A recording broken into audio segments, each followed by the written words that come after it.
My Hero Academia The Movie 3 World Heroes Mission. Here's my quick non-spoiler review. Let me just start off by saying this blows My Hero Academia Season 5 out of the water. It also may remind you of Avengers. So go ahead and Detroit smash that thumbs up, subscribe and ring the bell to actually get notified, and let's dive into this. For this third My Hero Academia movie, this time you have Deku, Bakugo, and Shoto taking front stage. They're up against this human uprising group, which really is essentially a cult. A group that thinks these mutants, quirks, will eventually lead to doomsday. For your main heroes, let me start off with Deku. Deku is, well, typical vanilla Deku. It really goes to show how much character development really is just not possible with this type of movie. Which had me wondering, am I listening to Deku or Tanjiro? It really goes to show how similar parts of their character are. Not a negative, just something I noticed. And if you care more about Bakugo or Shoto, it really felt like they got less lines for reasons. Let's just say in comparison to Deku, they get significantly less. Speaking of which, for a very strong positive, Deku in this movie is totally Spider-Man. I brought this up in a video before, and right now they're not even hiding the fact that that's what they're going for. Oh yes, Deku fully taking advantage of that black whip. And I'm really curious to see how anime-only people, or even hardcore manga fans will take this. I was actually thinking about it, is Deku here more like Spider-Man or Venom, since this thing is actually black and its consistency?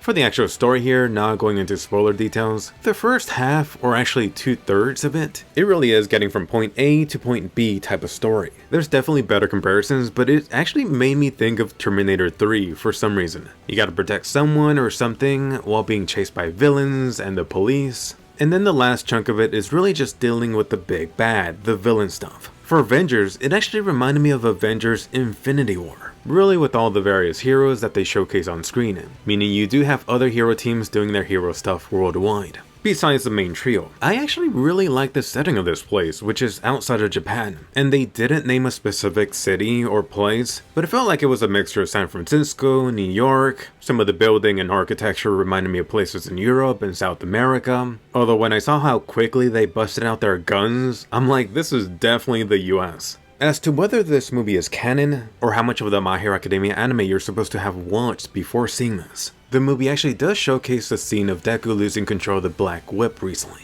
On the official website, it really just says it takes place during the internship with Endeavor, which means they loosely try to make this canon.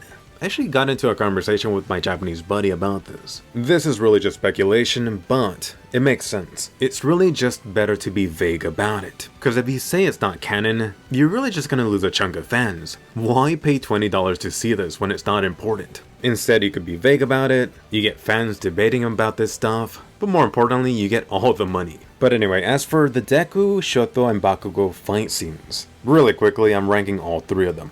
In number 3, it actually goes to Bakugo. Sorry Bakugo fans. Bakugo's main fight here is a combination of being shot too closely and done way too quickly. In the way that it's done, you really just have to take their word for it that the villain and Bakugo are having an awesome fight. It actually reminded me of issues I had with the opening fight of the last Evangelion movie. As a positive, let me just say, without spoilers, Bakugo gets a badass Subaru moment. I'll let you know what this is in the spoiler section. For number 2, this actually has to go to Deku. Fortunately or unfortunately, you are going to have Deku compared to his previous fights. Whether it's from the first movie, second movie, or more recently for me that stands out, him fighting Overhaul.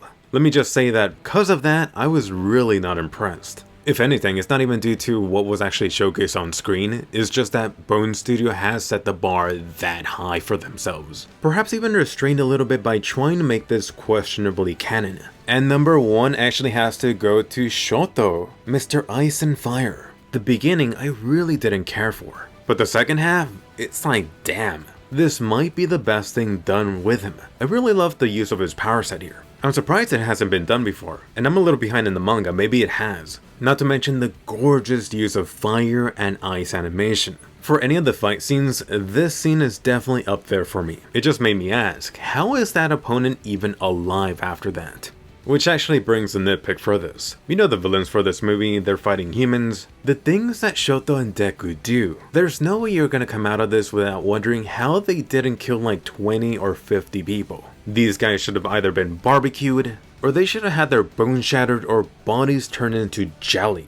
I guess they're going with the Batman logic. Hey, I didn't kill you. You're technically not dead. You're just gonna be paralyzed for life. For a standout scene that I found funny, although I don't think they were going for that, let's just say you have someone recalling other heroes. You had them going down over who's important. Ochako, Froppy, the rest of the guys doing their internships. Notably, a good chunk of heroes not mentioned from their class. It's really just the story acknowledging that some of their class sucks ass. For the actual action animation here, there's like 4 or 5 action scenes depending on how you're splitting the final fight. There are 2 pieces of animation here that really are at the god tier level. First off is this, let's call it the bridge chase scene. This really gave me a strong vibe of the Levi chase scene.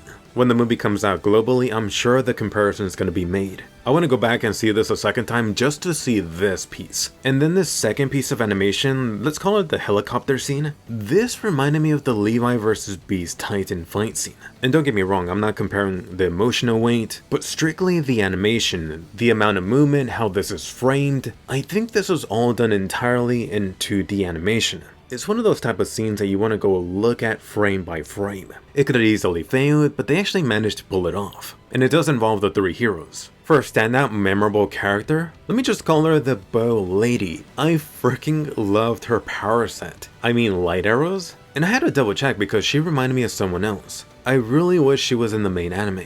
For the actual black suits for Shoto, Deku, and Bakugo, I would say just be prepared. They're only used in the opening scene, very briefly. That's it. Talk about an excuse for new figures. Not that I'm complaining.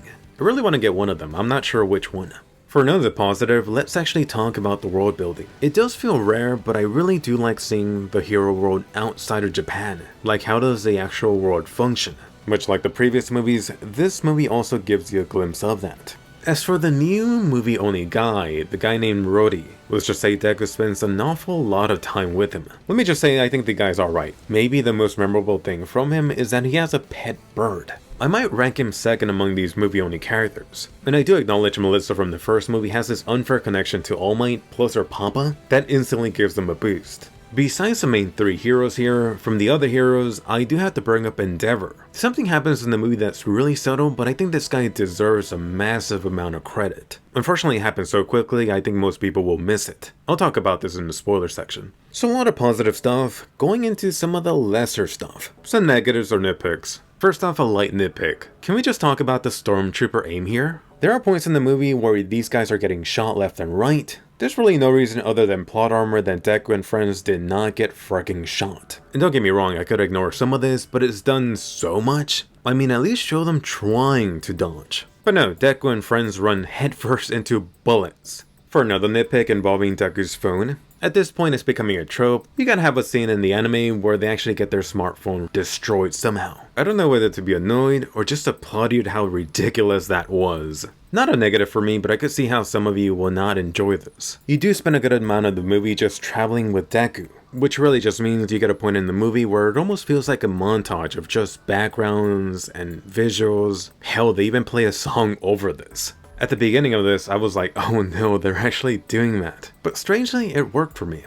For something that I definitely know is going to piss some of you off, in some of the trailers or posters, you do see the other heroes. Make no mistake, this movie is about Deku, Shoto, and Bakugo. It almost feels like those things are what, movie clickbaiting you? If you're not those 3 main heroes, you got a cameo at best. Hell, the C-class guys didn't even get anything. I was actually surprised to see this done for Endeavor or Hawks. I thought they would be used more. I do kind of wish they found a way to include one of the female heroes like Ochako or Froppy, just to throw a little bit more flavor into that, but no, it didn't happen. If you want to see your favorite heroes, either watch the last movie or My Hero Academia Season 5. Speaking of which, controversial topic, but I do have to bring up My Hero Academia Season 5 and the anime production for that. It just covered the worst arc in the series, and calling it mid would be kind.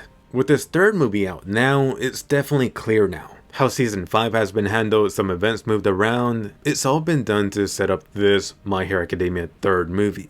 I know this is going to rub some people the wrong way.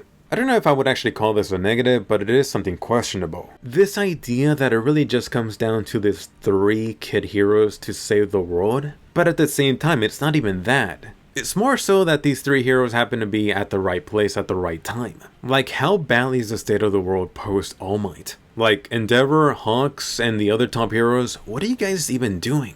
And then perhaps the biggest negative for me, the villain. At the same time, you really shouldn't be surprised that the villain figure for these type of movies isn't gonna be memorable. It may actually remind you of the villain from the first movie, the big bad there. No one that's gonna leave a lasting impression and around similar screen time. So, should you watch this movie? Do you love My Hero Academia? Did you love the last two movies, or at least like them?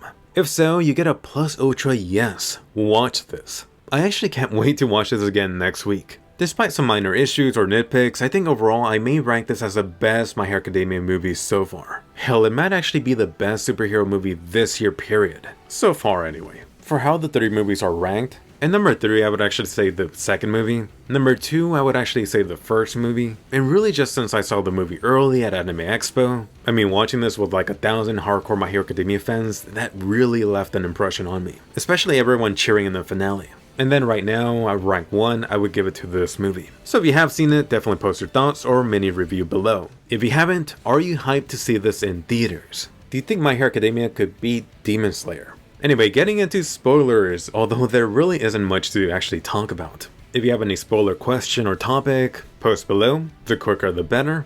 For the finale, you actually do see Deku going 100% versus the big bad. In comparison, Deku with the lowly backpack versus Overhaul was much better. It almost felt like they didn't even try, like we're not gonna be able to match that, so let's do something different. It felt like it was too short and nothing special.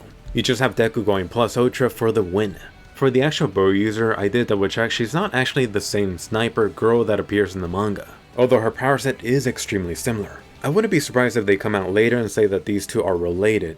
Unfortunately, I think she bombed herself not to get caught. I was like, no, you were so awesome. For the Endeavor scene, let's just say this guy actually has this scene flying away with the bomb. I'm like, this guy is this dedicated to get this bomb away from people. Again, it's done very subtle, very quickly. I think a lot of people will miss this. Anyone watching this, you are going to be comparing this to either the last 3 movies or any other Deku fight. It really is hard to keep on topping yourself, Bone Studio. It's their own fault. Thinking about Deku and All Might teaming up, or in the second movie, the god tier animation with Deku and Bakugo using One for All, it really is no wonder this comes in 3rd place. For the actual Bakugo Subaru moment, what I meant by this is that during the fight he actually gets blood in one of his eyes. Since it's Bakugo, this works so well.